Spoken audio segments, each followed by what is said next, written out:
बिस्मिल्लाहिर्रहमानिर्रहीम। मैं उम्मीद करता हूँ कि मेरे जो प्रोग्राम को देखते हैं और सुनते हैं, अल्लाह के फ़ज़ल से सब लोग खैरियत से होंगे। और मेरी भी कोशिश होती है कि मैं अपनी तरफ से अहादीस के और कुरान पाक का तर्जमा और तफसीर के हवाला जात दे के मैं बयान करने की कोशिश करता हूँ। फिर भी अगर मुझसे कोई तलफ़्फ़ुज़ में गलती हो जाए तो आप काइंडली मुझे माफ़ कर दीजिएगा। और मैं आपसे तवक्को रखता हूँ कि मेरी हौसला अफज़ाई के लिए आप इससे मेरे प्रोग्राम को लाइक भी करें, सब्सक्राइब भी करें और शेयर भी करें। तो मैं अब आता हूँ अपने प्रोग्राम की तरफ। आऊज़ु बिल्लाहि मिनश शैतानिर रजीम, बिस्मिल्लाहिर्रहमानिर्रहीम।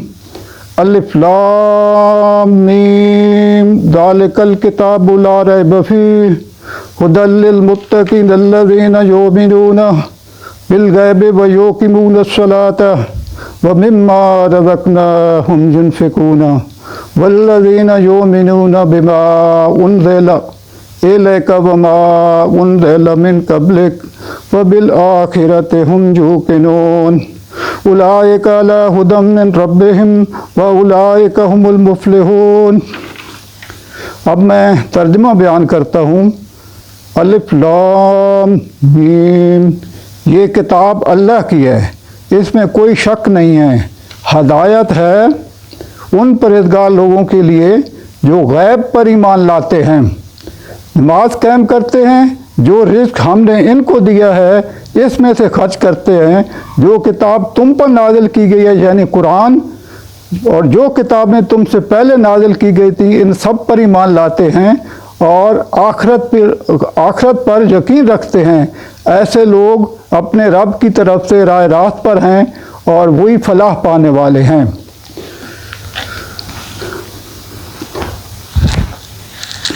अब मैं आपसे गुजारिश करूंगा कि पिछले प्रोग्राम के अंदर मैंने मुलाज़मीन का हवाला दिया था कि नबी पाक सल्लल्लाहु अलैहि वसल्लम ने फरमाया है कि आपके घर के अंदर जो भी मुलाजिम है, चाहे वो औरत है या मर्द है, अल्लाह ताला ने उनके बारे में और नबी पाक हज़रत मोहम्मद सल्लल्लाहु अलैहि वसल्लम ने वाज़ेह अहकामात दिए हैं कि घर के अंदर जो चीज़ खाते हो उनको भी उसी तरह जैसे घर का फ़र्ज़ होता है, नबी पाक सल्लल्लाहु अलैहि वसल्लम साथ बिठा के खाना खिलाते थे।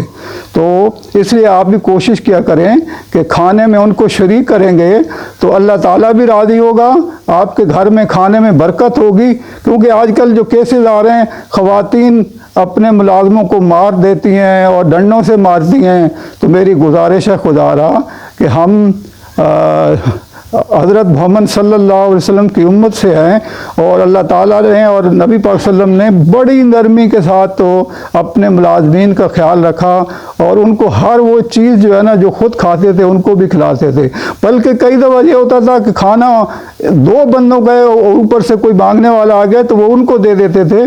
तो आप ये अंदाज़ा लाइए। और हम क्या कर रहे हैं कि कोई ना कोई प्रोग्राम देखते हैं टीवी के अंदर के बच्चियों को जो मुलाजिम होती हैं, ख़वातीन अच्छे बड़े घरानों उनको मार देती हैं। और कई दफ़ा होता है कि बंदा देखता है तो बंदे का सर झुक जाता है। मैं कोशिश ये होनी चाहिए कि जो ख़वातीन घर की मालिका है वो जब नाश्ता बनाती है, खाना बनाती है तो उनका भी साथ बना दिया करें, क्योंकि ये आपके रिज़्क़ में बरकत होगी। और जब वो खाना आपके साथ बेशक अगर नहीं बिठा सकते तो कम से कम उनको खाना दे दें ताकि वो खाना खा लेंगे तो वो दुआ निकलेगी उनके दिल से। तो इन चीज़ों पे गौर किया करें, ये हमारे नबी पाक सल्लल्लाहु अलैहि वसल्लम की सुन्नत है। तो उसके मुताबिक आप कोशिश करेंगे, इंशाअल्लाह आपके खाने में बरकत होगी, आपके घर पे बरकत होगी, आपके बच्चों पे बरकत होगी। और बच्चों को समझाएं कि ये को घर के फ़र्द की ये जिन चीज़ों का अल्लाह ताला ने हमसे पूछना है वाज़ेह अल्लाह ताला ने अहकामात दिए हुए हैं, इसलिए कोशिश करें कि इनके साथ निहायत नरमी से पेश आएँ।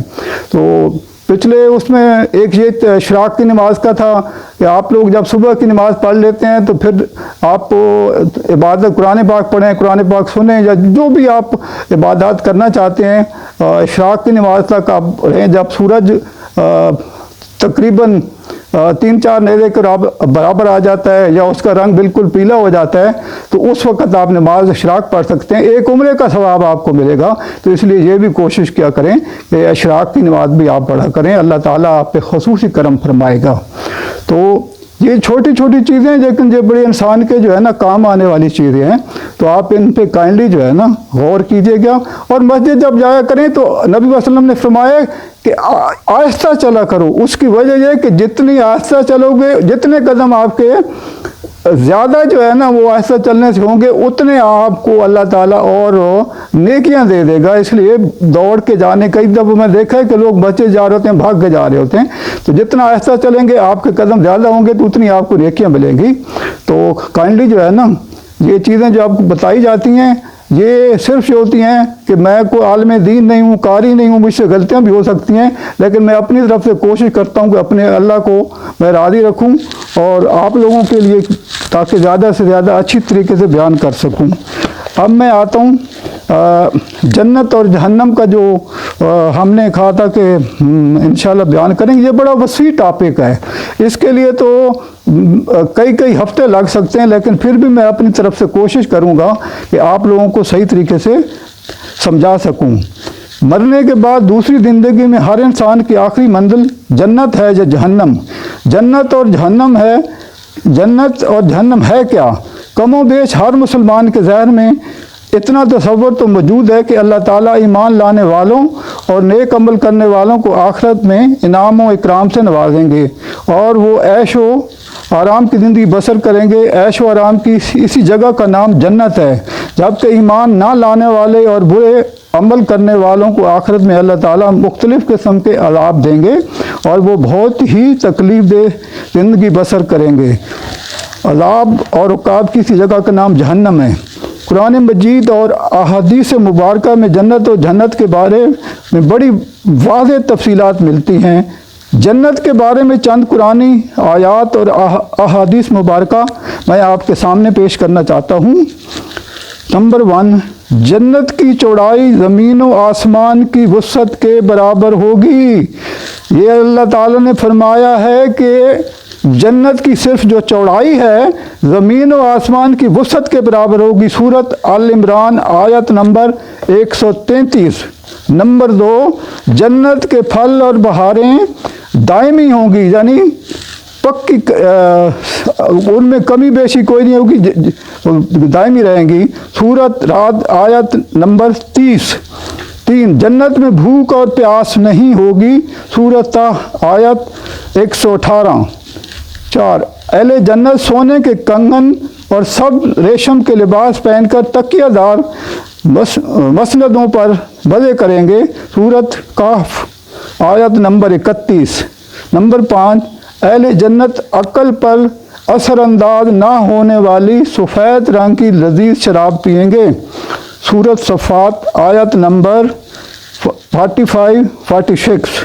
नंबर 6, अहले जन्नत के लिए हीरों और मोतियों जैसी शर्मीली निगाहों वाली खूबसूरत बीवियां होंगी, जिन्हें इससे पहले किसी जिन या इंसान ने छुआ तक नहीं होगा। सूरत रहमान आयत नंबर 56, 56 और 58। क्योंकि आपको मालूम होना चाहिए कि क़यामत वाले दिन जिन्नात का और इंसानों का अल्लाह ताला ने हिसाब लेने हैं, इसलिए ये मैं आपको बताना ज़रूरी समझता हूँ। चंद अहादीस मुबारक भी मुलाहजा फरमाएँ। जन्नत में बीमारी, बुढ़ापा, मौत नहीं होगी। जन्नत के अंदर बीमारी, बुढ़ापा और मौत नहीं होगी। इसने मुस्लिम ने रवायत किया है। अगर एक जन्नती अपने कंगन समेत दुनिया में झांक ले तो सूरज की रोशनी को इस तरह ख़त्म कर देगा जिस तरह सूरज की रोशनी तारों को ख़त्म कर देती है। तिरमिज़ी शरीफ। अगर एक जन्नती अपने कंगन समेत दुनिया में नीचे झांक ले तो सूरज की रोशनी जिस तरह ख़त्म कर जिस तरह सूरज की रोशनी तारों को ख़त्म कर देती है। तो आपको समझ आ गई होगी।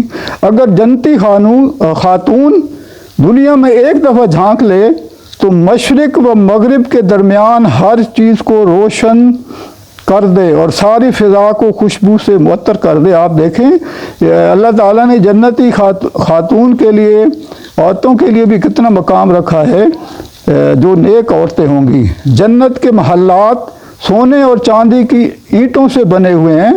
इसका गारा तेज खुशबू वाला मुस्क है।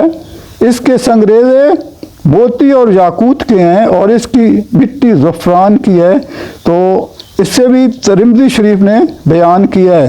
तो आप अंदाज़ा लगाएं कि वहाँ पे जो महल्लात होंगे सोने चांदी की ईंटों से होंगे, गारा और ये बाकी मैंने तफसील आपको बता दी है। जन्नत के 100 दर्जात हैं। जन्नत के अंदर अल्लाह ताला जब फैसला कर देगा और जन्नत में जाएंगे तो उनके 100 दर्जे होंगे, 1 से शुरू होकर 100 तक। तो हर दर्जे के दरमियान ज़मीन और आसमान के बराबर फासला है। तिरमिज़ी शरीफ ने बयान किया। आप अंदाज़ा लगाइए कि 100 जन्नत के दर्जे होंगे और हर दर्जे के दरमियान ज़मीन और आसमान के बराबर। आप अंदाज़ा लगाएं कि ज़मीन कितनी बड़ी है, आसमान कितना बड़ा है। तो ये अल्लाह ताला ने हमारे लिए बिल्कुल वाज़ेह अहकामात दिए हैं। जन्नत के फलों का एक गोशा ज़मीन और आसमान की सारी मखलूक के खाने से भी ख़त्म नहीं होगा। अहमद, एक गोशा, एक हम गोशा कहते हैं लेकिन असल लफ्ज़ खोशा है कि ज़मीन की सारी मखलूक भी खाए तो फिर भी ख़त्म नहीं होगा। जन्नत में एक दरख्त का साया इस कदर तवील होगा, सिर्फ एक दरख्त का फासला, कि इसके साए में एक घोड़ा सवार 100 साल तक चलता रहे तब भी साया ख़त्म नहीं होगा। बुखारी शरीफ ने इसे बयान किया। आप अंदाज़ा लगाइए कि एक दरख्त का साया, एक घोड़ा सवार चलता रहे 100 साल तो वो उसका साया ख़त्म नहीं होगा। आप अंदाज़ा इतना लगा लें। जन्नत में कमानदार जगह सारी दुनिया और दुनिया की तमाम नेमतों से ज़्यादा कीमती है। बुखारी शरीफ ने रवायत किया है। हौज़ कौसर पर सोने और चांदी के प्याले होंगे जिनकी तादाद आसमान के सितारों के बराबर होगी। हौज़ कौसर जिसको अल्लाह ताला ने अपने महबूब हज़रत मोहम्मद सल्लल्लाहु अलैहि वसल्लम के लिए स्पेशल ये हौज़ कौसर बनाया है। लेकिन ये आपको इल्म होना चाहिए कि हौज़ कौसर ये जन्नत से बाहर होगा। जब सारी मखलूक वो क़यामत वाले दिन उठेगी और जहाँ मैदान महशर में पहुँचेगी तो वहाँ बाहर नबी पाक सल्लल्लाहु अलैहि वसल्लम का हौज़ कौसर होगा। उस पे वो अपने मेंबर पर बैठे होंगे। मैं इसकी मज़ीद तफसील आगे बताऊँगा कि फिर किन किन को हौज़ कौसर का पानी पिलाया जाएगा और किन को वहाँ से हटा दिया जाएगा। तो ये आप अंदाज़ा लगा दीजिए कि वहाँ पे सोने चांदी के बर्तन होंगे जिनकी तादाद आसमानों के सितारों के बराबर होगी। अब जहन्नम के बारे में कुरान मजीद की चंद आयात मुलाज़ा हों तो मैं इसके बारे में मैं आपको तफसील मज़ीद बताता हूँ। लेकिन मेरी कोशिश है कि आप मेरे प्रोग्राम को गौर से सुना करें और इसके ऊपर थोड़ी तवज्जो करके दूसरों को भी बताया करें, ताकि आपको जो हमारी नई पौध है वो इन चीज़ों में दिलचस्पी नहीं लेती है, उनको गाने के प्रोग्राम और बाकी इन चीज़ों से दिलचस्पी होती है। तो मेरा मेन मकसद है कि हमने अल्लाह को राज़ी करना है ताकि हम भी अल्लाह ताला से ये कह सकें मालिक हमने कोशिश की थी, हमें माफ़ कर दे। तो उम्मीद है कि मेरा प्रोग्राम आपको पसंद आया होगा। मैं आपके लिए दुआ करता हूँ, आप मेरे लिए दुआ कीजिएगा। तो